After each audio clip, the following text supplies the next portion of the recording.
اوایل دهه 50 شمسی. بهار 18 ساله می شدم و سال آخر مدرسه رو می گذروندم. اما خانجون معتقد بود دختر باید تا روز عروسیش پشت لبش سبز بمونه. همیشه هم واسه خام کردنم می گفت اونقدر چشمای رنگی تو چشم زیبا هست که اون 4 تا دونه شوید پشت لبت به چشم نیاد. ولی من دلم می‌خواست به چشم کاوه بی‌عیب و نقص و زیبا باشم. آخه سمیرا خبر داده بود که قراره بعد از 3 ماه کاوه از تهران بیاد. با احتیاط رفتم تو اتاق خانجون. موچینو از توی کشوی کمد چوبیش بیرون کشیدم و همونجور که سعی می‌کردم سر و صدای زیادی درست نکنم، جلوی آینه وایسادم.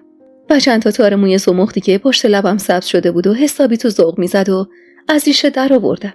دل تو دلم نبود واسه دیدنش. خیالم که از کم پشت شدن تار موهای پشت لبم جمع شد، ماتیک صورتی خانجونو توی جیب روپوش مدرسم گذاشتم و از اتاق زدم بیرون. رکسانا، کجایی دختر؟ چرا اونقدر لفتش میدی؟ بیا دیگه، آقا نون تازه گرفته. نفس عمیقی کشیدم و عطر نون بربری تازه رو که تو کل خونه پیچیده بود وارد ریه‌هام کردم و داد زدم. هاش صابر، دست درد نکنه. راضی به زحمت نبودی. یه لقمه نون بیاض شده می‌خوردیم و میرفتیم. دیگه این کارا لازم نبود. با خنده و شیطنت وارد آشپزخونه شدم و دستمو دور گردنش حلقه کردم و گونه استخونیشو بوسیدم. ابروهای پرپشت و سیاه و سفیدش رو در هم گره کرد و گفت بشین دختر، کم زبون بریز، دیرت شد. مگه امتحان نداری؟ دور میزی که آقا جون تازگی واسه همدم خانومش گرفته بود و اونم عین چشماش ازش مراقبت میکرد چرخیدم و گونه خانجونم رو که با دقت نگاه میکرد بوسیدم و میونشون نشستم و با خنده رو به آقا جون گفتم ای به روی جفت چشام. خانجون با وسواس خاص خودش لقمه نون و کره محلی واسم گرفت، اما من تمام حواسم پی سوق پشت لبم بود و دلهوری نگاه خیره خانجون اشتهامو کور کرده بود. هولکی 2 تا لقمه گوشه لپم چپوندم و از جام بلند شدم و همزمان صدای غرغر خانجون بلند شد. کجا پا میشی میری رکسانا؟ هیچی نخوردی که، پس میافتی سر امتحان. با دهن پر جواب دادم همدم خانم، کله سحر دهن من یکی که بیشتر از این وا نمیشه به خدا. پالتوی پشمیمو از روی چارپایه کنار در برداشتم و پیش از اینکه آقا جون بخواد از جاش بلند بشه پشتی چکمه‌هامو بالا کشیدم و داد زدم من رفتم، خدافظ. اما هنوز در چوبی راه رو به هم نزده بودم که خانجون از آستونه آشپزخونه سرک کشید و گفت دوستای مهربونم، به کانال داستان‌های عاشقانه با سحر خوش اومدید. اگر تا اینجای داستان رو دوست داشتید ممنون میشم با لایک کردن و سابسکرایب کردن ما رو حمایت کنید و همینطور با زدن زنگوله کنار اون اولین نفری باشید که از داستان‌های منتشر شده کانال با خبر میشید. و حالا ادامه داستان. دیر بر نگردی یا دخترم، میدونی که امشب حاج حسن و خانواده‌اش قراره بیان اینجا. هر زده با دستپاچه در خونه رو به هم کوبیدم و پا تند کردم سمت کوچه. گهگداری پیش می اومد که حاج صابر هوس میکرد یه دونه دخترش رو با اتول مخصوصش راهی مدرسه کنه و من همیشه خدا از این کارش خوشم می اومد. اما امروز اصلا وقتش نبود. دلم میخواست تا کوچه پشتی مدرسه پرواز کنم و هوای سرد شهر رو که عجیب عطر و بوی عاشقی داشت و وجب به وجب نفس بکشم. امروز حتی وقت فکر کردم به مهمونی شبم نبود. به اینکه حاج حسن و خانواده‌اش فقط واسه خاطر خواستگاری کردن یه دونه دختر رفیق شیشتونگش میتونن وعده کنن و بیان خونش. 3 ماه از آخرین دیدارم با کاوه میگذشت و انگار کل وجودم پر میکشید واسه دیدنش. نفهمیدم چجوری خودم رو رسوندم به کوچه بنبست پشت مدرسه و از خلوت بودنش نفس عمیقی کشیدم. رکسانا، شاگرد رنگ مدرسه، اونی که تمام معلم‌ها رو سرش قسم میخوردن 1 ساعت مونده به مهمترین امتحان سلس دومش با لبای ماتیک خورده یه لنگ پا تو کوچه وایساده و هر چند ثانیه یه بار دستی به پالتوی پشمی خوش دوختش میکشه و موهای بلندش رو پیچ و تاب میده. پای کاوه که میومد وسط دیگه واسه مهم نبود خانجون چقدر رو درس خوندنم حساسه و آقام چه تعصبی رو ناموسش داره. 10 دقیقه‌ای که توی کوچه وایسادم و گونه‌هام از سوز سرما سر شدن، عطر شیرین و گرمش پیچی توی بنبست. چشمامو رو هم فشار دادم تا با دیدن صورت جذاب مردونش خودمو نبازم. خانجون همیشه میگفت دختر باید ناز داشته باشه، ولی من در مقابل کاوه میشدم نقطه مقابل اون چیزی که همیشه بودم. یه دختر خوش سر و زبون که با دیدن معشوقش میشد مظلومترین آدم این کره خاکی. نگاهمو از کاپشن کهنه تو تنش شرخوندم به ساک دستیش که با دیدنم از دستش ول شد و بی‌پروا دست دراز کرد سمت صورتم. وحشت زده چند قدمی ازش فاصله گرفتم و متعجب نگاش کردم و گفتم چی کار میکنی کاوه؟ نمیگی یکی میبینه؟ بی توجه به ترس لونه کرده تو چشماش، لبخند شیرینی زد و دستشو به نشونه تسلیم بالا آورد. باشه بابا، نترس. دلخور لب برچیدم و اخمامو در هم کردم. هیچ معلومه کجایی تو کاوه؟ 3 ماه تمومه، چشم به راهتم. به خدا مردم از دلشوره. یه لبخند کج و جذاب نشونده بود روی لبای خوش فرمشو، با لذت نگاهشو روی تک تک اعضای صورتم میچرخون. هرسی پا به زمین کوبیدم و گفتم فکر نکن اینجور نگاه کنی خر میشم. کم از دستت هرس نخوردم این مدت. هیچ میدونی چی کشیدم تا نذارم خانواده هاش حسن بیان خواستگاری؟ هنوز حرف از دهنم در نیومده بود که اون لبخند قشنگ و مهربون از روی لبش محو شد و ابروهای کمونیش تو هم گره خورد. جوری اخماشو در هم کرده بود که با ترسا به دهنم قورت دادم و کمی ازش فاصله گرفتم. کلاف چنگی به موهای خوشحالت و خرمایی رنگش زد و دور خودش چرخید. حتی عصبانیتشم به چشمم جذاب و دوست داشتنی بود. مگه مادرمو نفرستادم خونتون که حرفا رو بزنه؟ مگه قول ندادی آقا تو راضی کنی؟ ترمه، تو که میدونی چقدر میخوامت. به خدا خون جلو چشمامو میگیره وقتی میشنوم اون الدنگ قراره بیاد خواستگاریت. در حالی که از تونه صداش ترس برم داشته بود، ته دلم از رگ غیرت باد کردهش قنچ میرفت. لبخند ملایمی زدم و گفتم کاوه، منم تو رو میخوام، ولی نمیشه که هی ول کنی بری تهرون 3 ماه بعد برگردی. یهو دیدی رفتی و برگشتی، 2 تا بچه‌م تو دومن من بود. اون وقت میخواد. با ضربه‌ای که با پشت دستش تو دهنم زد، حرفم نصف نیمه مون. مات و مبهوت نگاش کردم. صورتش از هرس سرخ و رگی کنار شقیقش ضرب میزد. طعم شوری خونه تو دهنم حس میکردم و گوشه ی لبم میسوخت. انگشت اشارش رو به حالت تهدید نزدیک صورتم آورد و قرید. بار آخرت باشه از این حرفا میزنی رکسانو. گل میگیرم دهنی رو که بخواد از این خوزعبلا تحویلم بده. عاشقش بودم. اونقدری که دلم به حال صدای دورگه شدهش بیشتر از زخم کنج لب خودم بسوزه. بغض کرده نالیدم. آدم عاشق دست رو ناموس خودش بلند نمیکنه کاوه. انگشت اشارش رو روی لبم گذاشت و چشماش رو روی هم فشار داد.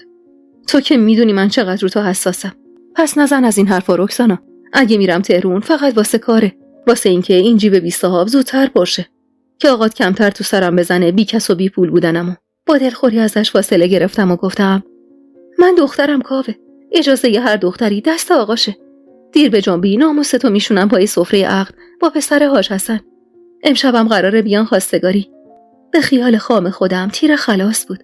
دستم رو نقطه ضعفش گذاشته بودم و فشار میدادم تا هرچه زودتر به خودش بیاد و تکلیفم رو روشن کنه. میدونستم کاوه آدم متعصب و حساسیه و واسه همینم جرئت نکردم بیشتر از این باهاش تنها بمونم و پاتون کردم سر کوچه. اما هنوز چند قدمی ازش فاصله نگرفته بودم که بازوی نحیفم اسیر چنگش شد. بی هوا کشیده شدم سمتش. سفیدی چشماش که به سرخی میزد وحشتم مینداخت. همون جور که با هرس بازومو فشار میداد از بین دندونایی به هم قفل شدش قرید. کجا میری با این عجله؟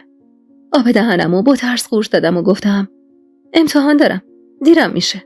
هنوز هرس و عصبانیتو تو نگاهش میخوندم، اما سعی میکرد با لبخندی ساختگی و زورکی ازم مخفیش کنه. آروم لب زد. همش همین بود کل دلتنگیت بعد از 3 ماه. من که هنوز سیر نشدم از دیدن دختر. هنوز نیم ساعت مونده به شروع امتحانت. بیا بریم یه جا بشینیم حرف بزنیم. بعد خودم با موتور مجید میرسونمت. راست میگن که آدم عاشق هم کور میشه هم کر. چطور اون لحظه من ندیدم چشمای مهربونی رو که به خون نشسته بود؟ چطور نشیدم سنگ خطر لوله کرده تو صدای پرهرسشو؟ به زور بازومو از چنگش بیرون کشیدم و گفتم کاوه، نمیشه که این ریخی تا مغازه صفدر بریم. میخوای کل محل بفهمن؟ تو جلوتر برو، من خودم میام. دندوناشو با هرس روی هم فشار داد و گفت باشه، اما تو جلوتر برو، منم پشت سرت میام. پامو که از بنبست بیرون گذاشتم کف دستمو به لبای ماتیک خوردم مالوندم تا برق ماتیکش کمتر بشه و نگاههای کمتری میخه صورتم بشن. مجید پسرعموی کاوه و سمیرا بود و مغازه بقالی چند تا کوچه بالاتر از مدرسه ما. قدمامو تندتر کردم و خودمو زودتر از کاوه به بقالی رسوندم. صبح کله سحر بود و مجید با آفتابه آب و جاروی کهنه‌ای به دست دم در مغازه وایساده بود. نگاهش که به صورت رنگ پریده من افتاد اخماشو در هم کرد. بغور بخیر دختر حاجی، کسی اذیتت کرده؟ دستپاچه و بدون سلام علیک خودمو انداختم تو مغازه. مجید هنوز متعجب نگام میکرد که صدای دورگه شده از خشم کاوه باعث شد بند نگاهش اصلا بریده شه. کسی به گور پدرش بخنده بخواد اذیتش کنه؟ مگه اینکه کاوه زیر خاک رفته باشه. مجید با دیدن کاوه گل از گل شکفت. قلبم هنوز عین گنجش توی سینم بیقراری میکرد و مجیدی که بعد از 3 ماه پسرمو شدیده بود دست از پرچونگی بر نمیداشت. کاوه کلافه میون کلمش پرید و گفت: داداش، من و رکسانا ناشتایی نخوردیم. بی زحمت میری از مشباغر 2 تا لقمه سیب زمینی و تخم مرغ بگیری؟ مجید چند لحظه‌ای مات و مبهوت نگاش کرد و هر جفتمون فهمیدیم که لقمه گرفتن واسه ناشتایی فرستادنش به یه نخود سیاهه. مجید لبخند خجلی زد و سر تکون داد. نگاهم به کوچه‌ای بود که رفته رفته شلوغ‌تر میشد. به محض اینکه مجید پاشو از مغازه بیرون گذاشت، کاوه در شیشه مغازه رو بست و مقوای دست نوشته مجید رو که روی اون نوشته بود مغازه باز است، از پشت شیشه برداشت و پشت رو کرد. تنها موندن با کاوه ترسناک نبود، ولی اون لحظه تو اون مغازه تنگ و تاریک، ترس بی هوا چنبره زد به قلبم. انگار ترس رو توی نگاهم خونده بود که سعی می‌کرد مهربون‌تر باشه. بازومو توی چنگش گرفت و کشون سمت پستوی ته مغازه، جایی که با یه پتوی کهنه از کل مغازه سوا شده بود. توی تاریک و روشنی فضای پستو به زور میشد گونیای آردو برنج و حلبای روغنی که تا سقف چیده شده بودن رو دید. صدای نفس‌های پرحرص و کشدارش رو زیاد از حد نزدیک به خودم حس می‌کردم. ترسیده و بریده نالیدم: کاوه، داره دیرم میشه. چنگش رو از دور بازوم آزاد کرد و انگشتاش رو نوازشوار تا زیر گلوم کشید. گور بابای امتحان و درس رکسانا، نمیذارم هیچ بنی بشری تو رو ازم بگیره. از برخورد نوک انگشتاش با پوست گردنم تنم مورمور میشد و ته دلم از ترس خالی. آب دهنمو به سور خورد دادم و گفتم: کاوه. بی‌معطلی لباش رو روی لبام فشار داد و نطقم نیمه کاره موند. من یه دختر 17 ساله عاشق و شیدا بودم، ولی میفهمیدم تمام حرکات و رفتار کاوه از حرص و طمع به دست آوردن منه، نه از سر خواستنم. عاشق هر چقدرم کور و کر باشه حس معشوقش رو درک میکنه. لبایی که با حرص بوسه به لبم میزد و دستایی که بی توجه به تقلای من سعی بر برهنه کردن تنم داشت. همه با همه نشون از حرص و طمع کاوه بود. بغض کرده نالیدم: چی کار میکنی کاوه؟ تو رو خدا بذار برم. انگشت اشاره‌ش رو روی لبام فشار داد و گفت: آروم باش رکسانا، مگه نمیخوای مال هم بشیم؟ این تنها راه چاره است. سعی کردم با دستام از خودم دورش کنم، ولی ممکن نبود. اون قد بلند و هیکل تنومندش مگه با فشار دستای سرد و لرزون من جم میخورد. لبام لرزید و قطره اشک از سر ناچاری چکید روی گونم و لب زدم: میخوای چی کار کنی کاوه؟ خواهش میکنم، من قول میدم نذارم امشب اونا بیان خواستگاریم. قول میدم. بی هوا کف دستش رو روی دهنم فشار داد، جوری که حتی به زور میتونستم نفس بکشم. با یه دستش بلندم کرد و کف لخت و سرد پستو خوابون. زیر دست و پاهاش که سعی داشت تلاشم رو مهار کنه، صدای زجه هم تو گلوم خفه میشد. جوراب شلواری زخیمم رو با دست آزادش از پام بیرون کشید و بی توجه به صورت غرق اشکم روم خیمه زد. من کاوه رو میخواستم، ولی نه به هر قیمتی. اگه آقا منو توی این وضعیت میدید، بی برو برگرد دق میکرد. برق سگک کمربندش که توی تاریکی پستو خورد به چشمم، ترس رخنه کرد به کل وجودم. باورم نمیشد این آدمی که میخواست بی‌آبرون کنه کاوه باشه. چشمامو روی هم فشار دادم تا نبینم چجوری با خودخواهی تموم عفتم و لکه دار میکنه، که نبینم به اسم عشق و عاشقی چه داغی روی پیشونیم میذاره. رکسانا جان، قول میدم پشیمون نشی. به خدا این تنها راه چاره است. آقات هیچ جوره منو داخل آدم حساب نمیکنه، مگه اینکه چاره‌ای جز من نداشته باشه. در حالی که هنوز از ترس جیغ زدنم با یه دست جلوی دهنمو گرفته بود، کنار گوشم زمزمه میکرد. چشمامو باز کردم به امید اینکه التماس رو تو نگاهم ببینه و بی خیالم شه. ولی انگار کاوه به سیم آخر زده بود. انگار عقلش سائل شده بود و خون جلوی چشماشو گرفته بود. درد که تو بند وجودم پیچید، فهمیدم نه صورت غرق اشکم، نه تن یخ زده و لرزونم هیچ کدوم واسش اهمیت نداره. کاوه تو اون لحظه میخواست مالک تن من باشه و شد. با صدای مشت و لگدای پی در پی مجید، کاوه هول و دست باچه شلوارشو تنش کرد و از پستو زد بیرون. به زور خودمو کشوندم کنج دیوار. لکه های خون ریخته شده کف پستو هر لحظه بهم یادآوری میکرد که چطور خاک بر سر شدم، که چطور شدم مایه ننگ حاج صابر. تن و بدنم از فشار بلایی که سرم اومده بود عین بید میلرزید و صدای بگو مگوی کاوه و مجید ترسمو بیشتر میکرد. مجید وحشت زده میگفت: کاوه، چه غلطی کردی تو؟ میدونی اگه آقاش بفهمه جدن در جدمونو آتیش میزنه. عقل تو کلت نیست مرد؟ این چه خریتیه؟ با حرفای مجید که میشد فهمید پی به کل ماجرا برده، حقیقم شدت گرفت. صدای کاوه رو میشنیدم که میگفت تو کاریت نباشه. فقط بفهمم این ماجرا جایی درس کرده، من میدونم و تو فهمیدی؟ سعی داشتم جوراب شلواریمو که یه لنگش هنوز به پام بود و پام کنم که کاوه با اخمای در هم پتو رو کنار زد و وارد پستو شد. اونقدر وحشت کرده بودم و ازش دلخور بودم که حتی نیم نگاهی هم نثارش نکردم. کنارم نشست و سعی کرد کمکم کنه که با حرص دستشو پس زدم. دلخور سرشو خم کرد و چونه یه لرزونمو تو دستش گرفت و گفت رکسانا جان، نگام کن تو رو خدا. مگه تو هم منو نمیخواستی؟ مگه آرزود نبود زنم بشی؟ شدی دیگه. حرصی نگاش کردم. سفیدی چشماش سرخ بود و خجالت زده نگام میکرد. اما چه فایده؟ با صدای گرفته اینا دیدم. اینجوری تو پستوی بقالی مجید رو زمین خوش وقتی آقام و خانجونم فکر میکنن سر جلسه نشستم. کاوه، تو منو بی‌آبرو کردی. تو منو نابود کردی. نذاش حرفمو ادامه بدم. سرمو با حرص تو بغلش گرفت و به سینه‌اش چسبوند و گفت بی‌آبرو چیه رکسانا جان؟ تو ناموس منی.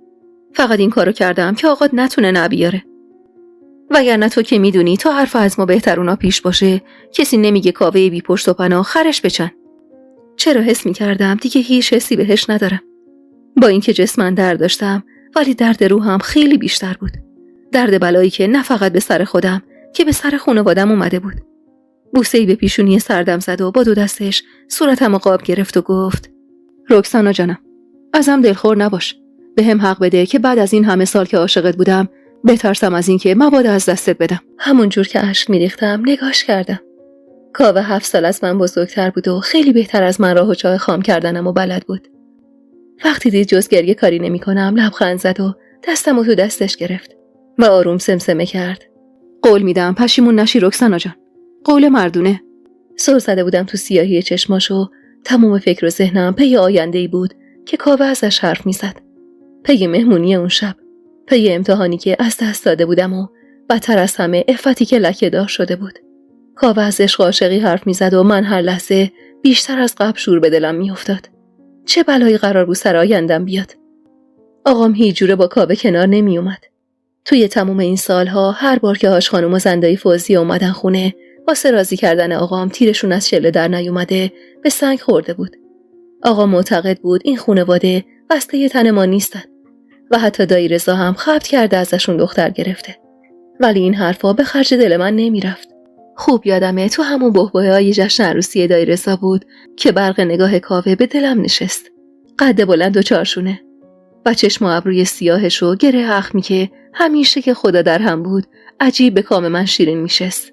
از همون شبی که زندایی فوزیه شد چراغ خونه دایی دل من گیره نگاه برادرش شد که تا نگاهش به چشمای من افتاد گره از کار ابروهاش وا شد و مات و مبهوت نگام کرد. کاوه یه تیکه از لقمه‌ای که مجید واسمون گرفته بود جدا کرد و جلوی دهنم گرفت. بخور ته دلتو بگیره عزیزم. با اینکه عاشقانه دوستش داشتم ولی تو اون شرایط اونقدر ازش دلخور بودم و اونقدر ناراحت بودم که اصلا نمیتونستم دلمو باهاش صاف کنم. اخمامو در هم کردم و دستشو پس زدم و با عصبانیت گفتم میخوام برم. حتما وقت امتحانم هم تموم شده. اونقدر رفتارم تند و گزنده بود که دیگه حرفی نزد و اصراری بهم نکرد. دستپاچه چکمه‌هامو پام کردم و کیفمو از روی زمین برداشتم. لباسامو تکوندم و بدون اینکه نگاهش کنم از پستو زدم بیرون. حتی از روی مجیدی که فهمیده بود چه بلایی سرم اومده هم خجالت میکشیدم و بدون اینکه نگاش کنم به سمت بیرون از مغازه فرار کردم. هرچند پاهام تحت اختیارم نبودن و انگار وزنم براشون سنگین بود. هوای سرد زمستون که نشست روی صورتم بغضم دوباره سر وا کرد. دلم به حال آقام میسوخت، به حال اعتمادی که به یه دونه دخترش داشت و من چجور نابودش کرده بودم. نفهمیدم که رسیدم به حیاط مدرسه. هیچ کس نبود و سکوت حیاط ترسمو بیشتر میکرد. تو ذهنم صغرا کبرا چیدم واسه خانم اکبری که وقتی جویای دلیل تأخیرم شد لکنت نگیرم و زبونم بند نیاد از ترس چشمایی که حقیقت و فریاد میزدن. پای لرزونم هنوز به سالن نرسیده بود که با صدای پرتحکمش روی پله دوم میخوب شدم. محمدی، هیچ معلومه تو کجایی؟ وقتی امتحان داره تموم میشه خانم تازه داره با ناز و کرشمه میاد مدرسه.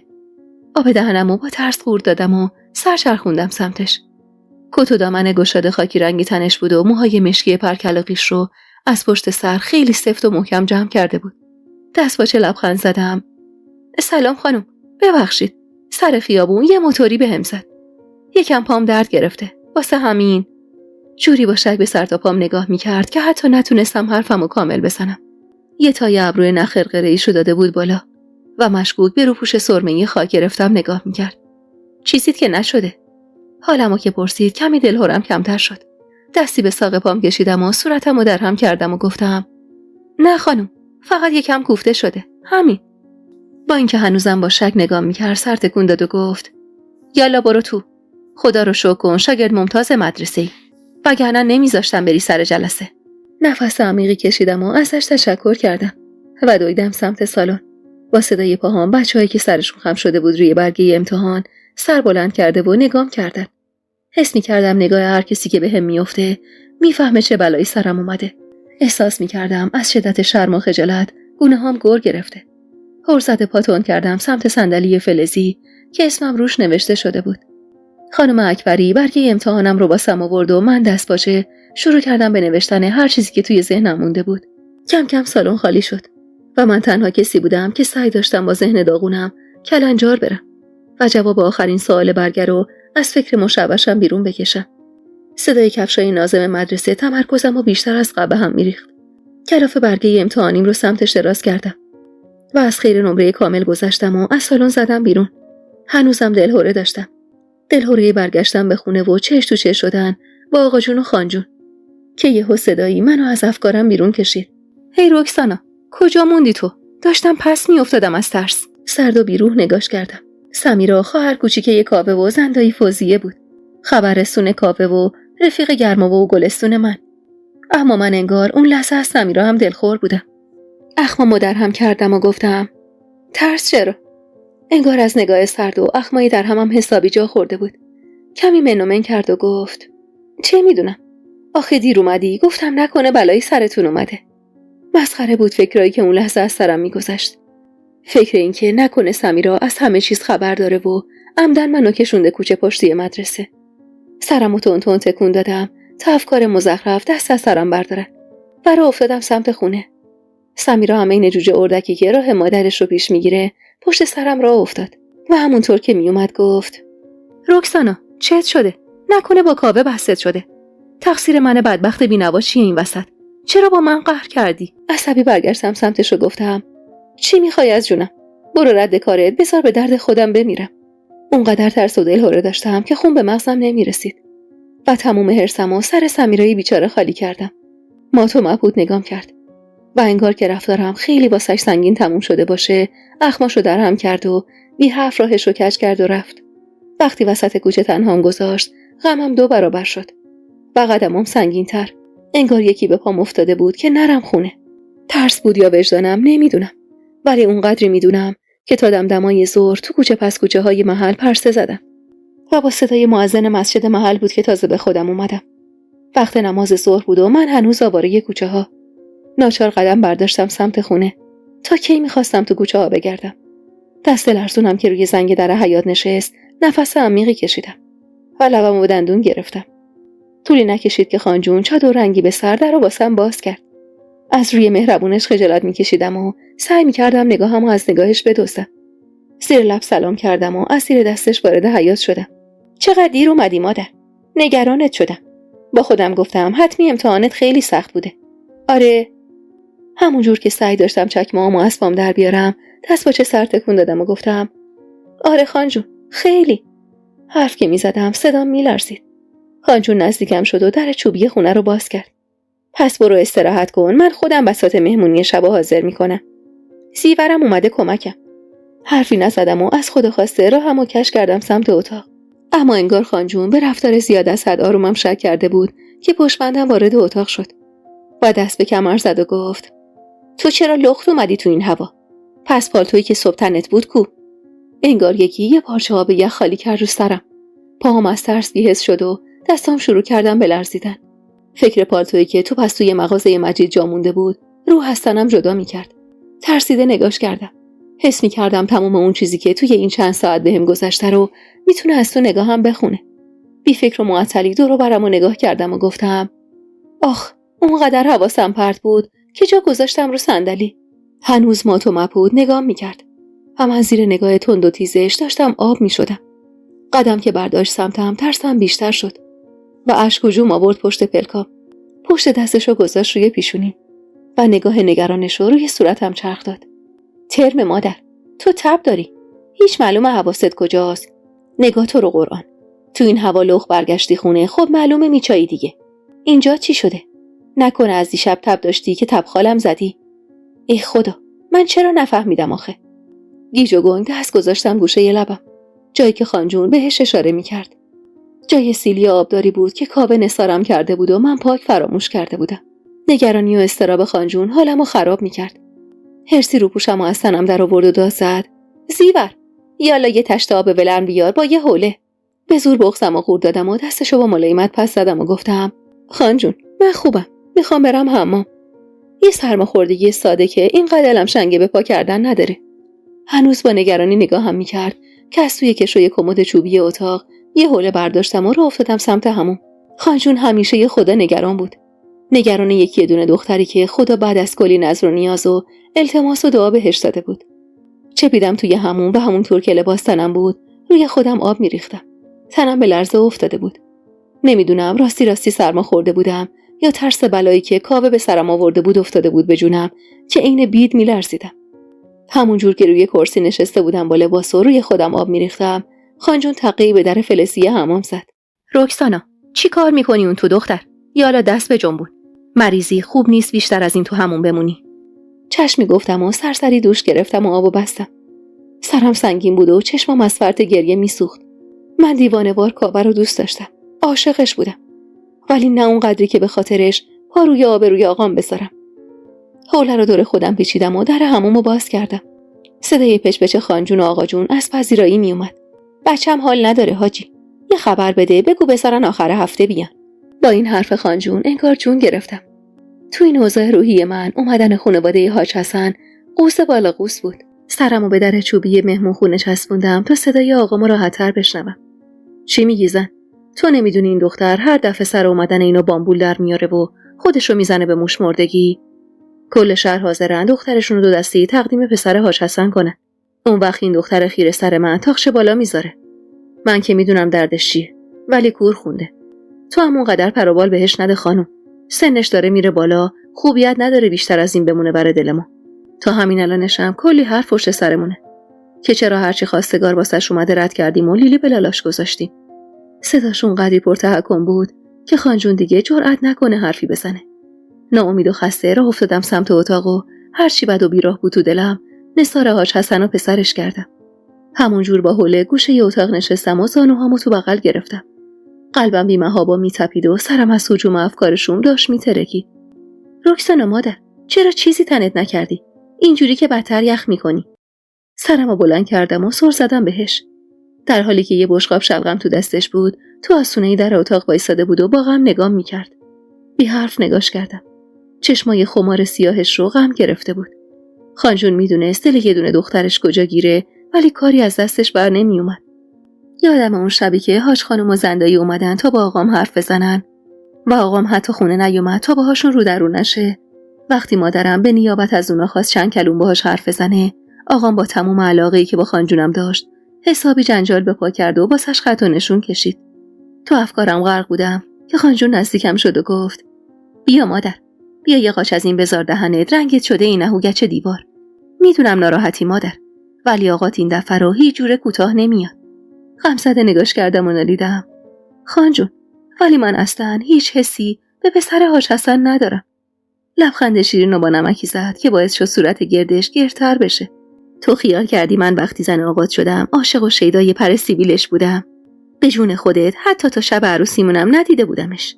یه روز آتای خدا بیامرزم اومد خونه، گفت دختره رو دادم رفت. آماده بشید واسه عقد و عروسی. ولی خب الانم و نگاه، جونم واسش در میره. راست میگفت. جونش واسه حاج صابرش در میرفت و همینطور جون حاج صابر واسه همدم خانومش. بغض کرده خندیدم و گفتم ولی همدم خانم، تو که قبل آقام دلت جایی گیر نبوده. خانجون ترسیده لب به دندون گرفت و اخماشو در هم کرد. دختر، تو انگار راستی حیا رو خوردی، آبرو رو هم قی کردی رفته. میدونی اگه آقات این حرفاتو بشنوه اول سر منو میبره بعد تو رو. نمیفهمم این پسره یه لاقبا چی داره که تو دلت بهش گیر کرده آخه.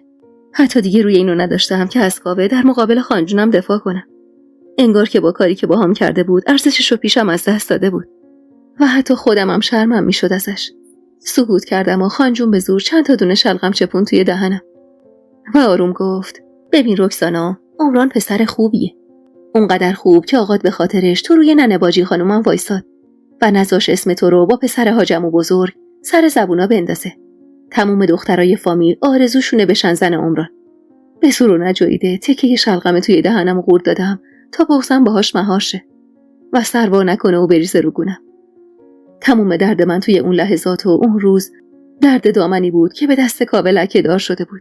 حالا اگه خودمم میخواستم دیگه نمیتونستم زن عمران بشم. خانجون با ناراحتی صورتمو بوسید و از جا بلند شد. پاشو دخترم، پاشو رختاتو تنت کن، من برم کمک زیور، چیزی تا شب نمونده. ناهارتم میدم بیاره همینجا بخور. هوا رفته رفته تاریک میشد و من هنوزم گوشه اتاقم ماتم گرفته بودم. مامان به هول و بلا افتاده بود و با غرغر و وسواس کار باقی مونده رو به زیور گوشزد میکرد. نگاهم به بشقاب سوپ دست نخورده توی سینی بود که تک ضربه خفیفی به در اتاق خورد و قامت بلند آقام جلوی چشمم ظاهر شد. خجل و دستپاچه از جا بلند شدم و سلام کردم. با اخم نگام کرد و گفت همدم میگه مریض احوالی. میخوای ببرم دکتر ببینتت؟ سر تکون دادم و گفتم نه آقا جون، خوبم، یعنی بهترم. عمیق نگام کرد، جوری که انگار میخواست با نگاهش واسم خط و نشون بکشه. اما رکسانه شر و شیطون دیگه انگار روی چرب زبونی کردن و هم نداشت. شرم داشتم که تو چشمای آقام نگاه کنم. آقام دستی به سیبیلش کشید و گفت خوب آقا جان، پس لباس بپوش که کم کم سر و کلشون پیدا میشه. آقام از اتاق رفته بود که چشمی زیر لب گفتم و روی زمین آوار شدم. 1 ساعتی طول کشید تا رغبت کردم و لباسایی که خانجون واسه اون شب کنار گذاشته بود تنم کردم. یک کت و دامن آبی رنگ که هیکل ظریفمو خیلی قشنگ قاب گرفته بود و رنگ شمخونی عجیبی با رنگ آبی چشمایی بیرمقم داشت. همونجور که درگیر بستن موهای نم دارم بودم، زنگ در حیاط به صدا در اومد. با صدای زنگ در حیاط غرغرای تموم نشدنی خانجون تو سر زیور بیچاره قطع شد و قلب من شروع کرد به محکم‌تر کوبیدن. همونجور که روبروی آینه میخ شده به دیوار وایستاده بودم و زور زده بودم به صورت عبوس دخترک، صدای خوشحال و خرسنده ها چسبم پیچید تو حیاطی که با وجود سرمایه هوا زیور به دستور خانجون حسابی آپاشیش کرده بود. ترسیده چشمامو رو هم فشار دادم و بی خیال بستن موام شدم. صدای چاق سلامتی کردن زهر خانم زن حاج حسن که سعی داشت به جای ترکی با زبون فارسی با خانجونم حرف بزنه تو گوشم بود که زیور در نزده وارد اتاقم شد. رکسانا جان، هنوز حاضر نیستی؟ خانم تاکید کرده وقتی اومدن بری استقبالشون. زبونم انگار از کار افتاده بود و دستام نای بستن موهامو نداشت. زیور تر و فرس پشت سرم وایساد و موهامو خیلی ساده بافت و گل سر نقره‌ای رنگی به ته بافتش زد و گفت رکسانا جان، خوبی؟ انگار خیلی دمقی، قربونت برم. مضطرب نگاش کردم و حرفی نزدم. شاید زیور نگاه نگرانم و گذاشت با خجالت و اضطراب اینجور وقتای تموم دخترها که لبخند زد و سرمو بوسید و زمزمه کرد قربون شرم و حیات. دختر هر چقدر سر و زبون دار باشه آخرش یه همچین شبی لپاش گل میندازه. دست با چه نگاهمو ازش گرفتم و راه افتادم به سمت مهمون خونه. من هیچ وقت دختر خجالتی و کمرویی نبودم. یعنی صدقه سری تربیت آقام و خانجونم زیاد از حدم پررو بودم. اونقدری که همیشه خدا ننه باجی خانم به جون آقام قور میزد که این دختره رو زیادی لوس و پررو بار آوردی. ولی اون شب حسابی خودمو باخته بودم و حتی روی نگاه کردن تو چشمای زن حاج حسنم نداشتم. وقتی کنار خانجونم وایسادم و با صدایی لرزون و گرفته سلام دادم، زهر خانم با ذوق نگاهی به من انداخت و گفت چشماتو قربون دخترم. خجالت زده سرمو به زیر انداختم و دیدم که آقا متعجب نگام کرد. شاید انتظار داشت عین رکسانای همیشگی لبخند دلبرانه‌ای بزنم و در جواب زهر خانم تشکر شیرینی به زبون بیارم. ولی دریغ. با کاری که کاوه باهام کرده بود انگار تمام اعتماد به نفسمو از دست داده بودم و دیگه خبری از اون رکسانای پرمدعا نبود. زهر خانم در آغوشم کشید و آقام باقی مهمونا رو به سمت مهمون خونه دعوت کرد. مادر، نمیخوای دختر بیچاره رو ول کنی؟ لباس تنش شد عین سیراب گوسفند اونقدر که فشارش دادی. با دقت نگاش کردم. دختر بزرگ حاج حسن بود. مهتاج بانو. با صدای مهتاج زهر خانم دل از بغل من کند و ازم فاصله گرفت. نگاه قطع شناسانه‌ای به مهتاج انداختم که خندید و دندونای درشت و سفید رنگش رو به نمایش گذاشت. و من همون لحظه یاد ننه باجی خانم افتادم که همیشه میگفت زن باید اونقدری ملیح بخنده که نامحرم دندوناشو نبینه. مهداش خوش لباس و خوش قیافه بود. نه تنها مهداش که کل خانواده حاج حسن خوش لباس و شیک پوش بودن. وقتی روی تشکچه کنار خانجون نشستم هنوز نگاه خیره زهره خانم به صورتم بود و من اونقدری معذب بودم که حتی نتونستم نیم نگاهی نثار صورت پسر حاج حسن کنم و ببینم این عمران قصه چی هست که آقام اونقدر سنگشو به سینه میزنه. حاج حسن مرد قد بلند و درشت هیکلی بود. همونجور که گلم رو تشک ترمدوزی مخصوص مهمونای عیار بالای خانجون نشسته بود و پوک عمیقی به قلیون تازه چاق شده زیور میزد. چشمای سیاهش رو ریز میکرد و حرفای آقام رو حلاجی میکرد. نگاهم به شکم ورقلومیدش بود که با صدای مهداش خجالت زده چشم ازش گرفتم. رکسانا جون، امتحان امروزت چطور بود؟ من که شنیدم زیادی سخت گرفتن. آره. یاد حرفای خانجون افتادم که همیشه میگفت دختر بزرگ حاج حسن درس خونده و سواد داره و تو تهران دانشگاه رفته. خانجون همیشه دلش میخواست منم این اون با سواد بشم. دست باچه لبخند زدم و منومن کردم و گفتم بله، یه کمی سنگین بود. یه جوری نگاه میکرد که انگار شک داشت من همون رکسانای سر و زبونداری باشم که مادرش واسه تنها برادرش لقمه گرفته. زیر نگاه خیرش داشتم آب میشدم که خانجون صدام زد سمت آشپزخونه. از خدا خواسته از جام بلند شدم و با یه معذرت‌خواهی سرسری از مهمونخونه زدم بیرون. تمام مدت اون شب گیج و منگ بودم انگار. حتی وقتی خانجون سینی چای رو داد دستم نفهمیدم چی زیر گوشم پچ پچ کرد و من در جوابش چی گفتم.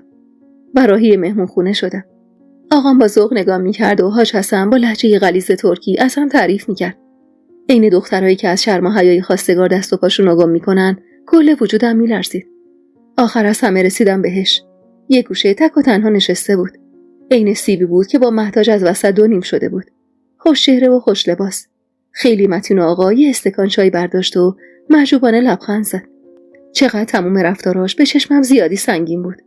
با اون سری که تا لحظه آخر بلند نشد و صدایی که تا وقتی ازش نظر نخواستن در نیومد. حاجی قربونه کلومت. بس نیست حرف حجره و فرش و دار و چله. بالا دل بچم آب شد. قرار امشب حرفای آخرمونو بزنی. با این حرف زهره خانوم انگار یه سیب گنده از وسط قفسه سینم کنده شد و افتاد تو دامنم. حرفای اول کی زده شده بود که حالا نوبه یه حرفای آخر باشه. حاجی پاک عمیقی به قلیونش زد و بی خیال دودش رو توی هوا پخش کرد. حس می‌کردم سرم از بوی تنباکو گیج میره و سنگین شده. خب هرچی حاج خانوم بگن همونه دیگه. جناب صابر خان، اجازه میدی بچه‌ها دو کلمه با هم حرف بزنن؟ والا حاج خانوم گفتم پسرشون حرفای واجب دارن که قبل عقد باز به شازده خانوم شما بزنن. آقام بادی به قبقب انداخت و خنده با نمکی کرد و گفت والا حاجی، از دست این جوونا آدم نمیدونه چی کار کنه. مگه خود ما تا شب عروسی اصلا حاج خانوما رو دیده بودیم که بخوایم باهاشون قطع و قرار کنیم؟ که چه میدونم چلو شور باشه ال میکنم، پلو شل باشه بل میکنم. به خدا که این جوونای این دوره زیادی ناز دارن. چشمم به گلای قالی و گوشم به حرفای آقام بود و دلم عین سیر و سرکه میجوشید. با سقلمه‌ای که خانجون به پهلوم زد انگار یکی بیخ گلوم رو گرفت و از هپروت کشوند بیرون. رکسانا جان مادر، پاشو با عمران خان بری تو اتاق روبرویی سنگاتون رو وا بکنید. گیج و گنگ دور و برمو نگاه کردم. عمران زودتر از من از جاش بلند شد و منم به تبعیت از اون از جام بلند شدم. جمعیت حاضر تو اتاق چنان با ذوق نگامون می‌کردن که انگار رخت و لباس عروس و دامادی تو تنمون بود و خودمون خبر نداشتیم. عمران کنار آستونه در مهمونخونه وایساد تا اول من از اتاق خارج بشم. آب دهنمو قورت دادم و بدون اینکه تشکری کنم راهمو کش کردم سمت اتاق روبرویی و بدون توجه به عمران روی تشکی که درست روبروی در قرار گرفته بود نشستم. اونقدر رفتارش متین و آقا من نشانه بود که از این رفتار بی‌مراعات خودم خجالت کشیدم. با فاصله چند قدمی ازم روی تشک نشست و بعد از اون نفس عمیقی از سر کلافگی کشید. در اتاق 4 تاق باز بود و در مهمونخونه هم همینطور. مهداش توی مهمونخونه درست روبروی ما نشسته بود و با اینکه وانمود می‌کرد حواسش با ما نیست، ریز به ریز رفتارمون رو زیر نظر داشت. عمران معذب و خجل خندید و گفت اگه اجازه بدید من شروع کنم. آخه حاج صابر همین حدشم که اجازه دادن زیادی بوده. 2 دقیقه دیگه عذرمون رو میخوان. سرد نگاش کردم. چشمای قهوه‌ای روشن و گرد، ابروهای کمونی باریک و دماغ قلمی و تحریش و موی روغن خورده خرمایی. جذاب بود، اما نه واسه من. آروم لب زدم. من دلم با این وصلت نیست. لبخند با نمکی زد و گفت میدونم. حتی میدونم دلت کجا و پی کی گیره. ولی حیف تو نیست. ترسیده نگاهی به مهتاج انداختم. خانجون کنارش نشسته بود و هر دو گرم صحبت بودن. شرم زده و دستپاچه لب خشک و چاک افتادم رو با زبون تر کردم و گفتم خب اگه میدونید اینجا چی کار میکنید؟ با دقت نگاه میکرد. جوری که حس میکردم سعی داره از عمق چشمام پی به راز دلم ببره. وحشت زده نگاهم ازش گرفتم و سر به زیر انداختم که گفت چون همهاش صابر رو خوب میشناسم، هم همدم خانوم رو، هم تو رو. رکسانا، تو با کل دخترای شهر فرق داری. حاجی این همه زحمت تو کشیده. من شاهدم چقدر عموها زیر گوشش خوندن که نذارن بری مدرسه. یه نگاه بکن ببین کدوم یکی از دخترای اطرافت قد تو درس خوندن یا کدومشون تا این سن اجازه عزب موندن داشتن. یه نگاه به رخت و لباست بنداز، با دخترای فرنگی فرق چندانی نداری. حیف نیست این همه احترامی که حاجی و همدم خانم بهت گذاشتن و حیف و میل کنی. اون خانواده لیاقت گوشه ناخن تو هم نداره. با حرفایی که عمران راجع به خانواده‌ام میزد، بغض بیشتر از قبل چنگ انداخت به گلوم. لب به دندون گرفتم تا بغضم سر وا نکنه و رسوای عالم نشم. سرشو خم کرد و آرومتر از قبل با لحنی که انگار میترسید کسی صدامو بشنوه گفت نگران نباش. نه مهتاج، نه مادرم، نه حاجی هیچ کدوم خبر ندارن. منم از خود آغات شنیدم. شوکه سر بلند کردم و زل زدم تو چشماش که عجیب غرق آرامش بود و گفتم آقام. سر تکون داد و گفت آره چند روز پیش بهم گفت. البته خودم هم بو برده بودم. آقاتم احتمال میداد تو امشب با رفتارای سرد سعی کنی منو برنجونی که اینا رو بهم گفت. رکسانا، من اگه میدونستم کاوه لیاقت تو داره عمرن پا پیش نمیذاشتم. ولی اون آدم، اون اصلا در حد تو نیست. یه آدم لات چاله میدونی رو چه به دختره هاش صابر آخه. بی حرف نگاش کردم. انگار همون جور که عمران خوب کاوه رو میشناخت، کاوه هم عمران رو خوب میشناخت. اون میدونست که اگه تنمو دست خورده نکنه، اگه قلاده پای دلم نبنده، ممکنه امشب وا بدم پای حرفای پسر حاج حسنی که تو منی 2000 فرق داشت با کاوه. زمین تا آسمون فرق بود بین کاوه و عمران. فرقی که من تا دیروز هیچی ازش نمیدیدم و به چشمم کاوه بهترین مرد دنیا بود. و اون خودش با کاری که باهام کرد باعث شد چشمام باز بشه و ببینم کم و کاستیاشو. قطره اشکی که ناخودآگاه چکید روی گونه‌ام و من سعی کردم دور از چشم عمران با سرانگشتم ردشو از صورتم بردارم. انگار ترس انداخت به جونش. چند لحظه نگام کرد. انگار که داشت توی ذهنش دو تا چهار تا میکرد که ببینه دلیل اشکم چی میتونه باشه و بعد از اینکه با خودش کنار اومد چش دوخت به مهتاجی که هنوز گرم صحبت با خانجونم بود و آروم جوری که به زور صداشو میشیندم لب زد خیلی خاطرشو میخوای. نخ اضافه بیرون مونده از تشک زیر پام رو با اضطراب دور انگشتم پیچوندم و حرفی نزدم. واسه یه لحظه به سرم زد بهش بگم که تا همین امروز خیال میکردم کاوه عشق اول و آخرمه و جز اون نمیخواستم مال کسی بشم. ولی الان درست لحظه‌ای که دیگه به خواستنش شک دارم تو رو بروم نشستی و از لیاقت حرف میزنی. دلم میخواست اونقدری دل و جرأت داشتم که بتونم کل حقیقت و کف دستش بذارم. بهش بگم میخواستمش، ولی نه اونقدری که به خاطرش بشم مایه ننگهاش صابر. نه اونقدری که ابهت و غرور آقامو زیر پا بذارم و لهش کنم. دلم میخواست بهش بگم من اونقدریم که تو فکر میکنی حدم بالا نیست پسر حاجی. لیاقت یکی عین من همونیه که تو بهش میگی چاله میدونی. دختری که حرف حساب تو کتش نره و جفتاشو بکنه توی لنگ دمپایی، لیاقتش کف سرد و لخت پس توی مغازه مجیده. نه هشله گلکاری شده و پتو لحاف مخمل. انگار که با خودم لش کرده باشم اخمامو در هم کردم و با بغض لب زدم. خیلی اونقدری که اگه زنش نشم دلم میخواد بمیرم. چشمای درشت قهوه‌ایش رو تنگ کرد و با دقت نگام کرد. عمران فرنگ رفته و تحصیل کرده بود.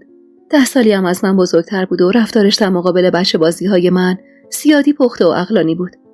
لبخندی زد و گفت ولی واسه من عین روز روشنه که پشیمون میشی رکسانا. الان سنت کمه. خامی. حاضرم قسم بخورم عاشق اون یقه چاک و صدای یه قرش شدی. همچین که غیرتی میشه و عربده میکشه دلت قنج میره. ولی 4 صباح دیگه که باهاش زندگی کنی میفهمی چه خبتی کردی. تو دلم نالیدم من همین الانشم پشیمونم. همین الانی که تویی که سالهاست منتظرم نشستی تا عقلم برسه و بیای عقدم کنی و الان فهمیدی دلم جای دیگه است. جای داد و هوا رو عربده زدن نشستی با آرامش مجابم میکنی. پشیمونم. ولی چه سود؟ مگه آب ریخته شده جمع میشه؟ مگه آب روی رفته برمیگرده؟ حالا هی تو بشین بالا سرش ذکر مصیبت بخون. با صدای خانجون از فکر و خیال اومدم بیرون. رکسانا جان مادر، حاجی خسته شدن. تموم شد حرفاتون. عمران هنوزم با دقت نگاه میکرد. هر زده سر جام تکونی خوردم و گفتم چشم خان جون. ولی عمران انگار حالا حرف داشت واسه گفتن. حرفایی که این نمک روی زخم من میپاشید و دردمو بیشتر میکرد. کلافه از کنارش بلند شدم و اونم به ناچار پشت سرم ایستاد. کنار آستونه در اتاق وایسادم تا به جبران بیادبی چند دقیقه پیش بهش احترام بذارم. زرنگ بود و زود فهمید. خندید و گفت درسته چشم دیدنمو نداری، ولی اول خانوما. خجالت زده تر از قبل سر به زیر انداختم و از اتاق زدم بیرون. و عمران همون جور با خنده پشت سرم اومد. توی اون دور زمونه‌ای که مرد جماعت مردونگیشو با صدای کلفت و مشت قوی ثابت می‌کرد، واقعاً عمران تافته جدا بافته بود. حتی آقا من معتقد بود زن باید پشت مردش راه بره و خیلی عجیب و غریب بود رفتار عمران واسم. وارد مهمون خونه که شدیم، زهره خانم تا چشمش به لبای خندون عمران افتاد شروع کرد با صدای بلند کل زدن. اون شب حالم اصلا سر جاش نبود. با صدای بلند و جیغ جیغ وار زهره خانم ته دلم خالی شد و مو به تنم سیخ شد. مغموم کنار خانجون نشستم و عمران در حالی که لبخند روی لبش ماسیده بود کنار حاج حسن نشست. زهره خانم حتی صبر نکرد پسرش حرفی بزنه و همونطور که کشیده و ممتد کل می‌کشید از تو کیف دستیش یه جعبه کوچیک خاتمکاری در آورد و خودش رو کشون سمتم و گفت حاجی اگه اجازه بدی دخترمون رو نشون کنی تا در و همسایه چشم ازش بردارن، ما هم بتونیم بریم پی کارای عقد و عروسی. اونقدر از ته دل کل زده بود که صداش گرفته بود و خشدار شده بود. با ترس و دلهره چش دوختم به آقام که زهره خانم منتظر اجازهش بود. آقام پک عمیقی به قلیونش زد و همونطور که دودشو بیرون میداد لب زد کنیزتونه. چی کار باید میکردم؟ چی کار میتونستم بکنم؟ زهره خانم با این حرف آقام لبخند گل و گشادی زد و در جعبه رو باز کرد. یه انگشتر طلای سفید پر از نگین که حسابی برق میزد و اصلا شبیه انگشتر نشون عروسای فامیل نبود. رکسانا جان، اینو عمرانم از فرنگ آورده واسه. بچم 3 سال نگهش داشته واسه امشب. بوق کرده نگاش کردم. دلم به حالش سوخت، به حال متانت و آقاییش. اما قبل از اینکه زهره خانم بتونه اونو دستم کنه، عمران گفت مادر اجازه بدید بعدن. رکسانا خانم مهلت خواستن یکم فکر کنن. با این حرف عمران دست زکی خانم تو هوا خور شد و اخمای آقام تو هم گره خورد. عمران که دید با این حرفش جو زیاد از حد سنگین شده خجالت زده سرفه‌ای کرد و یقه پیرهنش رو صاف کرد و گفت حاجی میدونم شما خیلی واسه دخترتون زحمت کشیدین. راستش واسه همینم هست که نمیخوام زحماتتون هدر بره. دلم میخواد با رضای قلبیش مونسم بشه. حرفاش تیر خلاص بود به قلبم. به اون بغضی که از صبح نشسته بود تو گلوم و دست از سرم بر نمیداشت. به اون حال پریشون و پشیمونی زیادم. چرا اینجوری میکرد با دلم؟ چرا درست وقتی که حس میکردم دیگه هیچ ارزشی ندارم اونقدر قشنگ دم از لیاقتم میزد و حالمو بدتر میکرد؟ آقا مخماشو بیشتر در هم کرد و گفت والا چی بگم عمران جان، این دختر ما زیادی ناز پرورده شده و شما هم لیلی به لالاش میذاری. کف دستام خیس عرق شده بود. عمران زورک خندید و سر پا ایستاد. حاجی شما تاج سر منید. حرفتون واسم حجته. ولی یه خواهش دارم، اون همینه که این یه بار روی منو زمین نندازید. جوری حرف میزد که اصلا آقام روی نگفتن نداشت. ناچار سر تکون داد و پشت بند حاج حسن ایستاد. موقع رفتن همه پکر بودن و بیشتر از همه زهره خانومی که هنوز جعبه انگشتر تو دستش بود. دلخور نگام کرد و انگار که طاقت نیاورده باشه بی هوا گونمو بوسید. و زیر گوشم گفت میدونم که دل بچه‌مو نمیشکنی مادر. بغض کرده بودم و سعی کردم لبخند بزنم. محتاجم کمی اخماش در هم بود. حس می‌کردم یه چیزایی بو برده. اما حاج حسن می‌خندید و عین خیالشم نبود. شایدم خیال می‌کرد ناز می‌کنم تا بیشتر نازمو بکشن. موقع خداحافظی عمران کنار آقام وایساد و زیر لب چیزی بهش گفت. چیزی شبیه به خواهش. انگار ازش می‌خواست بهم سخت نگیره. در حیاط که بسته شد از ترس قالب تهی کردم. آقام نه دسته بزن داشت نه عربده می‌کشید. ولی اخمای در همش و نگاهی که ازم دریغ می‌کرد آتیشم می‌زد. خانجون همونجور که کمک زیور بشقابای دست نخورده میوه رو جمع می‌کرد غر می‌زد. به خدا که جادو جنبلش کردن.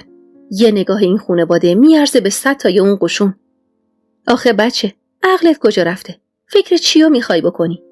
دستپاچه روی زمین نشستم و استکانای چای رو توی سینی گذاشتم. سایه آقام که افتاد وسط مهمون خونه، خانجون ترسیده زبون به دهن گرفت و خیلی سریع رنگ عوض کرد. بعدم نشد مادر. یکم ناز کنی بهتره. نمیگن دختره از خداش بود. سنگینی نگاه آقامو حس می‌کردم و جرئت نداشتم از جام بلند شم. حتی ترس و وحشت رو توی رفتار خانجونم حس می‌کردم. وقتی که واسه بردن بشقابای تلمبار شده رو هم به آشپزخونه این پا اون پا می‌کرد. ناچار سینی استکان‌های خالی چای رو زیر بغل زدم و از جا بلند شدم. خیره نگاه می‌کرد و از حرص سفیدی چشماش رنگ خون شده بود. ببخشیدی گفتم و از کنارش رد شدم. و درست لحظه‌ای که پامو از مهمون خونه گذاشتم بیرون، صدای بلند و عصبیش توی گوشم پیچید. فقط 3 روز فرصت داری رکسانا. اونم فرصت قبول کردن، نه رد کردن. به خدا یه احد و واحد اگه نبیاری، میکشم اون پسره بی پدر و مادرو. وحشت زده سینی استکان رو سپردم دست زیور و خودمم پناه بردم به اتاقم. کاش راه به جایی داشتم. کاش میشد چند کلوم با کاوه حرف بزنم. تا کمی ته دلمو قرص کنه با حرفای همیشگیش. کاش میشد ازش بپرسم من الان باید چیکار کنم. اون شب تلخ و کشدار بود. نه خواب به چشمم میومد، نه توان بیدار موندن داشتم. تمام گذشته و کودکیم عین فیلم روی پرده سینما از جلوی چشمم کنار میرفت. تمام احترامی که آقام واسم قائل بود و سعی میکرد خلاف نظر کل فامیل و آشناها جوری که خودش دلش میخواد بزرگم کنه. تمام روزایی که ننه باجی خانم زیر گوشش میخوند که دختر نباید این فرنگی ها لباس تن کنه و پی درس و کتاب باشه. و آقام هیچ جور کوتاه بیا نبود. هرچی بیشتر فکر میکردم بیشتر عذاب وجدان میومد سراغم. شبی که خیال میکردم سخت ترین شب زندگیمه وقتی هنوز فکر روی هم نذاشته بودم و چشمم از فرط گریه و شب بیداری باز نمیشد، بالاخره سحر شد. نور خورشید که قد کشید تا وسطای اتاقم، همچنان زانوی غم بغل گرفته بودم. صدای روشن شدن اتول آقامو شنیدم. این یعنی آقام بدون ناشتایی خوردن تو جمع 3 نفرمون رفته بود حجره. دلم بیشتر گرفت. محبت و صمیمیت با آقام با ارزش‌ترین دارایی زندگیم بود. و من به لطف ندونم کاری خودم و خودخواهی کاوه داشتم از دستش میدادم. تا نزدیکی‌های ظهر نه من از اتاق بیرون رفتم و نه خانجون سراغمو گرفت. اونقدر گرفته و پکر بودم که حتی دل و دماغی واسه امتحان فردا نداشتم. هنوز زانوی غم بغل گرفته بودم که خانجون تقی به در اتاق زد و وارد شد. کی بیدار شدی؟ روم نشد اصلا بگم نخوابیده بودم. کش و قوسی به بدنم دادم و از رخت خواب جدا شدم. سلام خانجون. صبح بخیر. همین الان پا شدم. میدونستم گودی زیر چشمام دست دلم رو میکنه. تل خندید و سری تکون داد و گفت کاش میفهمیدم دلت پی چیه کاوه گیر کرده که اینجوری اون چشمای خوشگلتو ناکار میکنی واسش. رکسانا مادر، من قول میدم اگه زن عمران بشی 1 به 2 نرسیده عاشق و شیداش میشی. به خدا قول میدم. کلافه از حرفایی که دیگه به کارم نمیومد سر تکون دادم و لحافمو تا زدم. چشم خانجون، هرچی شما بگید. فعلا باید بشینم پای درس و کتاب، فردا امتحان دارم. دلخور نگام کرد و من به روی خودم نیاوردم که متوجه غم تو چشماش شدم. در حالی که خانجون دست به کمر وایساده بود دم در و نگاهم میکرد اتاقمو مرتب کردم و کتابمو انداختم یه گوشه و با شکم خالی نشستم پای درسی که هرچی نگاش میکردم هیچی ازش یادم نمیومد. تمام فکر و ذهنم پر بود از آینده، از آبروی آقام و اینکه چه بلایی قرار بود به سرم بیاد. خانجون یه سینی پر کرد از خوراکی و واسم آورد و من جز چند قلوب چای تلخ هیچی نخوردم. اون روز حتی واسه نهارم از اتاقم نرفتم بیرون و آقامم سراغم نیومد. حالم رفته رفته بدتر میشد و هر بار که زنگ در حیاط زده میشد انتظار داشتم پشت در صندوقی فوزیه باشه و مادرش تا خبری از کاوه بیاره واسم. اما نبود. هیچ خبری از کاوه نبود و حتی سمیرا هم نمی اومد دیدنم. تمام امیدم به روز امتحان بود. به کوچه پشتی مدرسه که کاوه یه لنگ پا منتظرم وایساده باشه.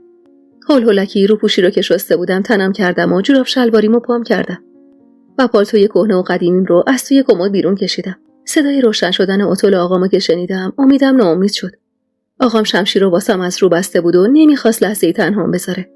همونجور که لبه چکمه‌هامو بالا کشیدم خانجون لقمه‌ای تو جیبم گذاشت و زیر گوشم لب زد. رکسانا، زبون درازی نکنی یا اوقاتش تلخه، بذار آروم بشه. بیچاره خانجون که خبر نداشت رکساناش با بی آبرویی که بار آورده بود تا قیوم از زبونش کوتاه شده بود. وقتی در اتولو باز کردم تا روی صندلی جلو کنار آقام بشینم خانجون داد زد و گفت یادت نره پالتو پشمی تو از مدرسه بیاری. هرزده سر تکون دادم و سوار شدم. آقام با اخمای در هم رانندگی میکرد و من تمام فکرم پی پالتویی بود که باید از مغازه مجید میآوردمش. دوستای مهربونم، اگر تا اینجای داستان رو دوست داشتید ممنون میشم با لایک کردن و سابسکرایب کردن ما رو حمایت کنید. و حالا ادامه داستان. تا برسیم مدرسه نه آقام حرفی زد نه من جرأت کردم لب از لب وا کنم. یاد روزایی افتادم که با ذوق منو میبرد مدرسه و با صدای بلند واسم آواز میخوند. انگار 1000 سال از اون روزا فاصله داشتم و هیچ جوره نمیتونستم برگردم بهشون. به مدرسه که رسیدیم زیر لبی با صدای گرفته ازش تشکر کردم و از ماشین پیاده شدم. با همون اخمای در هم سرشو خم کرد و صدام زد. همینجا میمونم. امتحانت که تموم شد خودم برمیگردونمت. مات و مبهوت نگاش کردم. انگار که میترسید تو راه مدرسه عقلمو از دست بدم و از خونه و وسط با پسرهاش حسن فرار کنم. گرچه ترسش همچین بیرا هم نبود.